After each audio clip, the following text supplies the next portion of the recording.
And Mr. Speaker, I want to say, it's not all women, so Rosa should not be worried, but there are women who get leaks. And I want to say that there are people, because we don't want to have shame over menopausal issues, we don't want shame over period. And Mr. Speaker, I am saying this because I've been sitting here today listening patiently to the men talking about sanitary towels that is in the finance bill. And they are speaking with authority. If we wanted to save money the way the finance committee has done, and want to tax anything else, go and tax men innerwears. Go and tax men innerwears. Don't speak on our issues as women. Let us be the one to speak about sanitary towels. We are the ones who know what works for us, and you are saying we want to encourage the local manufacturing. While you are waiting to enable our local manufacturing agencies to create those sanitary towels, will we tell our periods to stop? Our periods will not stop while you are manufacturing. Our girls will have their menses as usual, and the cost that they are used to will be higher because that will come through underground. What I am saying is, Mr. Speaker, I do not support the finance bill. And I'll give you the reasons why I don't support it. One, I don't support it because it's devoid of a strong policy underpinning.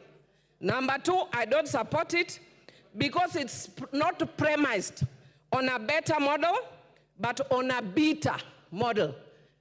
The KK government told us that their things are premised on BETA, but increasingly we are seeing it premised on BITTER, beta model. That's why I'll not support it. And Mr. Speaker, the other reason I will not support it, it's because it encourages opulence. Look at how much money I have. Look at the price of my watch. It's a 5 million watch, and I'll explain why, Mr. Speaker. So do not be in a hurry to ask me to explain. I'm going to explain. Mr. Speaker, number one, the one I've talked about, the tax system that is devoid of a strong policy underpinning or premised on a flawed policy underpinning. I will give you the example of the eco-levy that seeks to strike a balance between the economy and ecology but fails miserably to do that. Mr. Speaker, if I give you an example, this government has actually sponsored or facilitated the roads in Fangano Island and the tarmac in Rusinga Island, even though they are taking pretty long.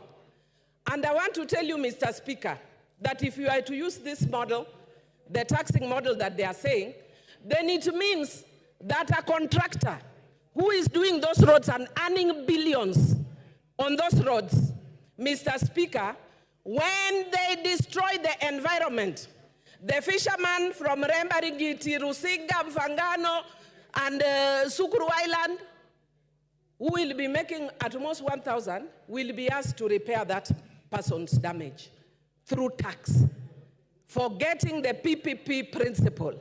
The person who destroys is the one who should pay that damage, not me. The fisherman of Omena making 1,000, you are expecting me to pay the tax of a person who is earning billions doing that road. I do not support this tax. Mr. Speaker, I can give you another example.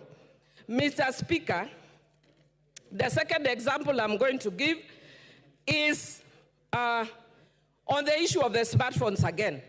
And I want to thank Honorable Rachel Nyamai, who actually said that one of the ladies that she's sponsoring her education, when she talked to her, the lady told her, I'm here doing TikTok.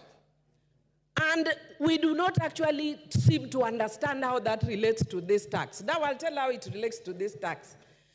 Mr. Speaker, if you are taxing digital content, Mr. Speaker, this girl has gone to town. I can tell you after this, Rachel Nyamai, myself, and others will be on TikTok. The girls will be imitating us on TikTok. And they will be making money imitating us on TikTok. And then under this tax, we are telling them we are taxing you, TikTok. Why? They are doing that because there are no jobs. They have become innovative and look for their own jobs. And after they have got their own jobs, an industry that has not solidified, like teaching, like law. We want to kill that industry that is helping our young people.